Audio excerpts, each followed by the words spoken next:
सत्यानन्दचिदात्मने सर्वान्तरात्मने श्रीमद् वेङ्कटेशाय मङ्गलम्।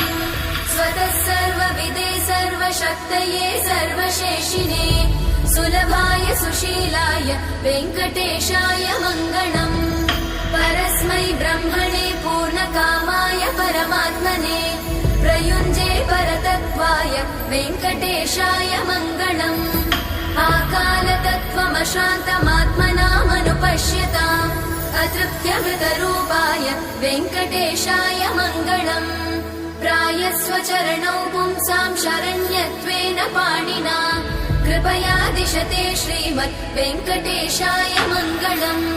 दयामृततरङ्गिण्यास्तरङ्गैरिव शीतलैः अपाङ्गैः सिञ्चते विश्वं वेङ्कटेशाय मङ्गलम्। स्रग्भूषां